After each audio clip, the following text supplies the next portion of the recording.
everyone, welcome into another episode of Matt Sports Talk, and in this video we are going to be looking over the first edition of the ARC rankings. And I mentioned in my video yesterday when I went over the first edition of the quad records that the first edition of the ARC numbers were not posted yesterday, but they are now, so I wanted to, as promised when I said yesterday I'd be recording a video today going over that. That is what we are going to do in this video.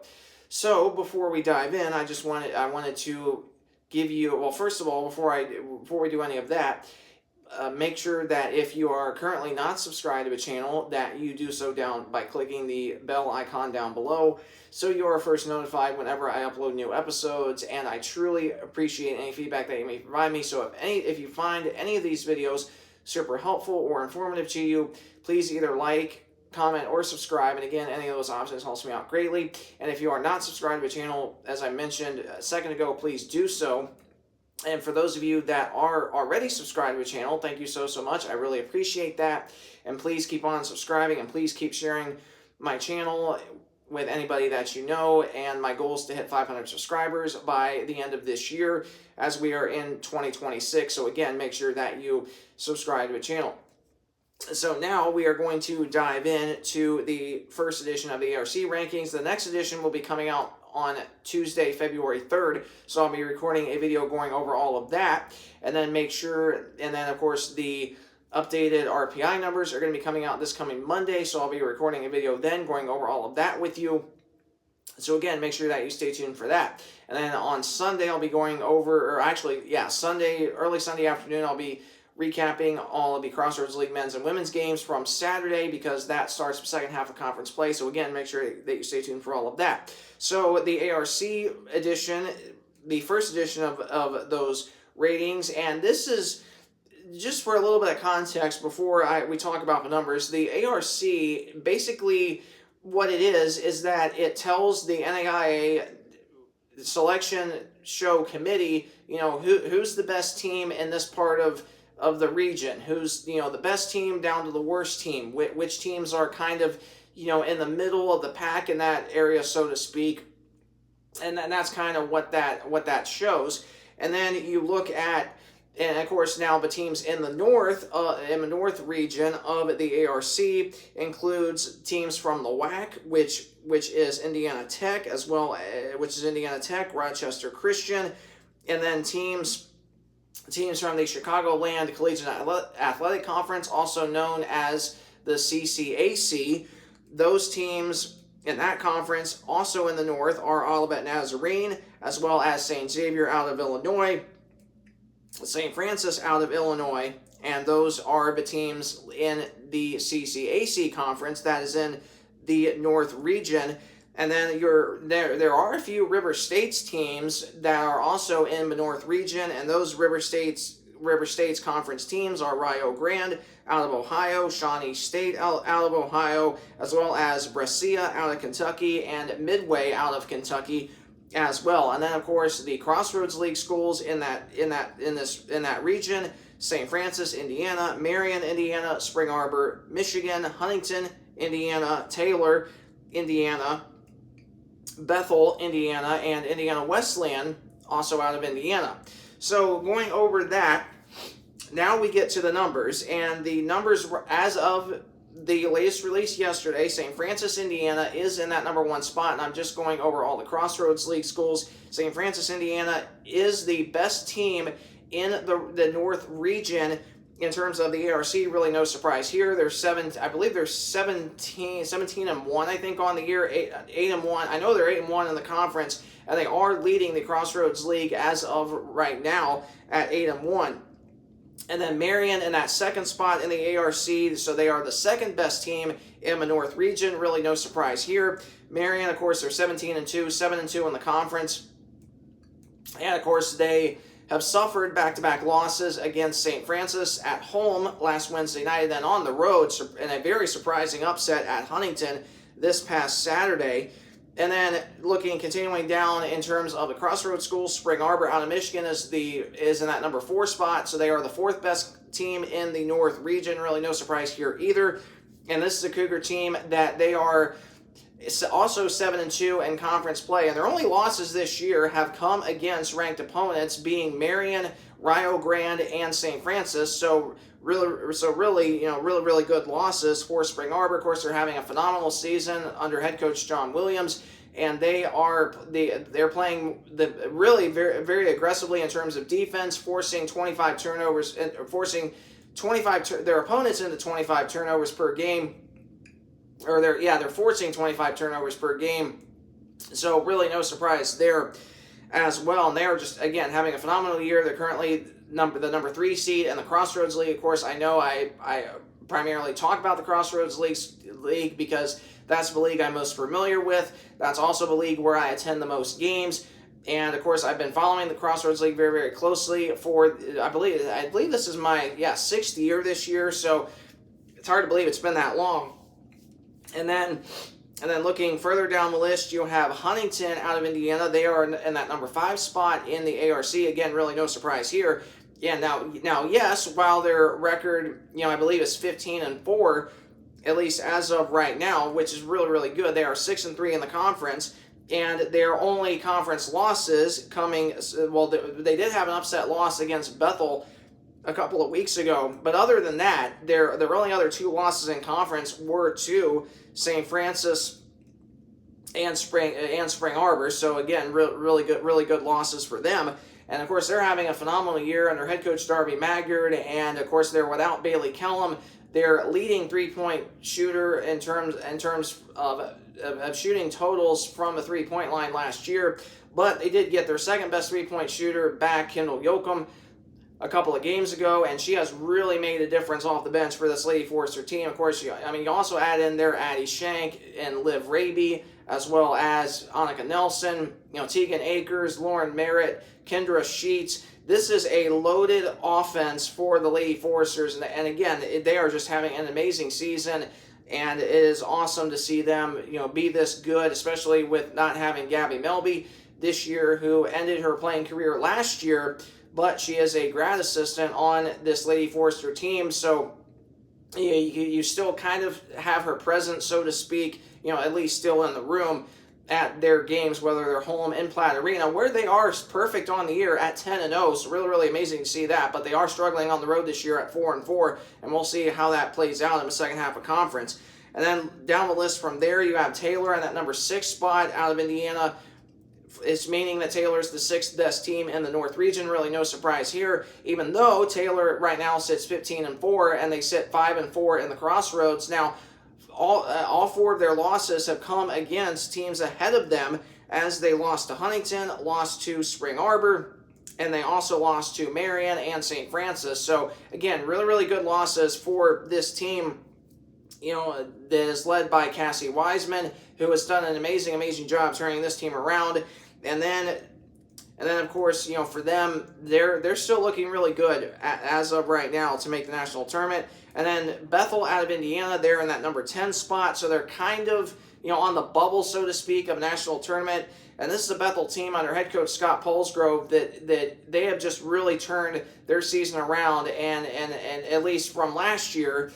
And of course, last year they finished as the 7th seed, and they were, I believe, 6-12 in the conference last year. They were either that or 7-11. I'd have to go back and see that for absolute certainty. But, for Coach Polsgrove and his assistant, Austin Hawkins, they have just had they obviously would have loved to have had a little bit better year, but still, compared to where they were last year, they are really, really good this year, and that's obviously great to see out of them.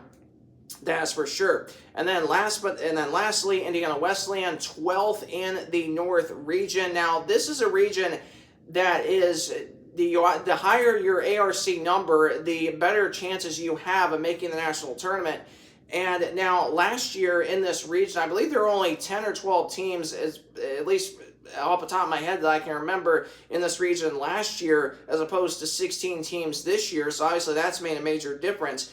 But you look at that and you see, you see obviously in terms of the North region, in terms of the Crossroads League teams in that region, by far the best teams are St. Francis, Marion, Spring Arbor, Huntington, Taylor. Really no surprise there. Those 5 teams are the best 5 teams in the conference. There's just no doubt about that. And of course, those five teams, I definitely would have them in the national tournament, which as of today, all 5 of those teams would be in the national tournament. I'm not going to dive into really specific details about that, but those 5 teams definitely would be in the national tournament as of today, which again is really no surprise because they're the best 5 teams in the Crossroads League, which is crazy to think because if you remember, in terms of the Crossroads League for women's volleyball, you had 6 teams make the national tournament in the Crossroads, and you could have a very similar situation happen in the Crossroads League for women's basketball this year, maybe even over on the men's side as well. And I'm not going to dive into the men's side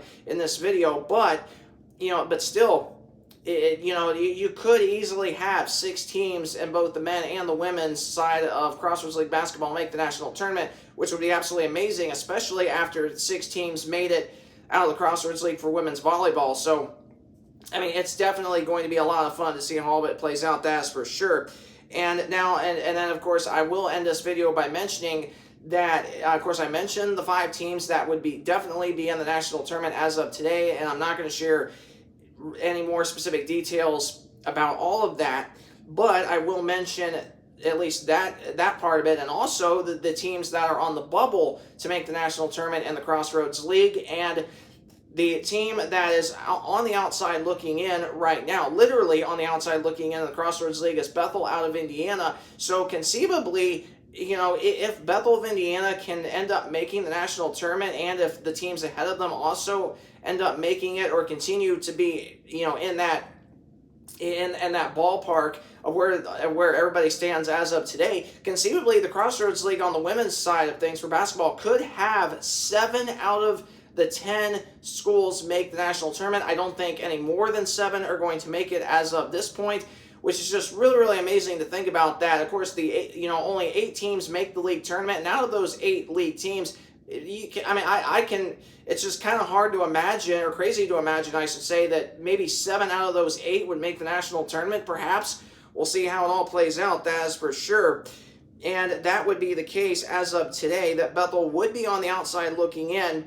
And now, do they have a pathway for getting in? Yes, I know I've talked about them in my last couple of videos that I've recorded, and I'm not going to dive into that, talking about playoff scenarios right now, because there's still, quite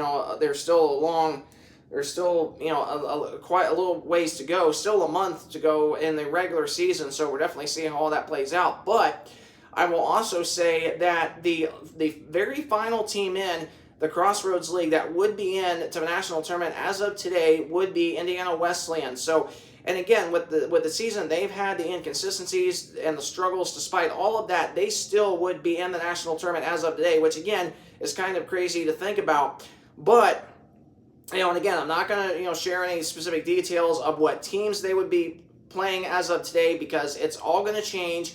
There's still a month to go in the regular season, and then, of course, we'll have to see what happens throughout all of the other conference tournaments. And then, obviously, on Selection Show Thursday, we'll have a much better understanding before the official field is announced that Thursday night, March 5th at 8 o'clock Eastern Time. We will know earlier on that day, roughly which teams would definitely be in, which teams would be on the bubble, to kind of give us, a little bit better perspective, so to speak, of what we can expect or potentially expect that night for the official selection show, which once again will be at 8 o'clock Eastern Time that night, 7 p.m. Central. And again, make sure that you stay tuned for that. And of course, I'll be doing my, final projection based on, based on all the other, it's going to be hard for me to really go over each and every conference, but I primarily, in terms of my predictions, I primarily will focus on not just the Crossroads League, but also a couple of the other really, really tough conferences, meaning which will be the Mid-South as well as the G-Pack. And really, those 3 particular conferences, I think, are going to be the most competitive. Those 3, I think, you will easily see, a lot of teams make it out of those conferences. So those are the 3 conferences that I'm really going to hone in on for making my final prediction on Selection Show Thursday of which teams in those 3 conferences I think will have a chance at making the national tournament. Again, I'm not going to do each individual conference across the country, but I definitely want to talk about those 3 conferences in particular, like I've done. I believe I've done that the past couple years. So I definitely want to continue doing that. So that will be what I will be focusing on. Again, looking at all of those teams' roster, their season statistics, where they finished in the regular season and in their league tournament, and going over my official predictions right before Selection Show Thursday, or maybe the day of Selection Show Thursday. I'm not exactly sure right now, but I know earlier on that week we'll have the final ARC rankings. We'll also have the final RPI numbers, so I'll be recording videos then going over all of that. So that will also give us a really good idea of who may or may not make the national tournament. So again, make sure that you stay tuned for all of that. And so that is going to do it for this video. And again, it's just kind of crazy to think about, pardon me, that six out of the 10 Crossroads schools would make the national tournament. And in terms of the 8 teams that make the league tournament, 6 out of those 8 would be in the national tournament as of today. It's kind of crazy to think about that. Potentially a 7th, depending on how the rest of the season plays out. So I'll definitely be paying close attention to it. That is for sure. And man, what an amazing year it would be if the Indiana Wesleyan Lady Wildcats would end up making the national tournament, especially after the season that they've had. But again, we turned the page from that. The first half of the season is over. It's time to focus on the second half. These last 9 games going to be very, very crucial, very important. You obviously want to be playing your best basketball now. You have no room, and not just for the Wildcats, but for anybody in particular.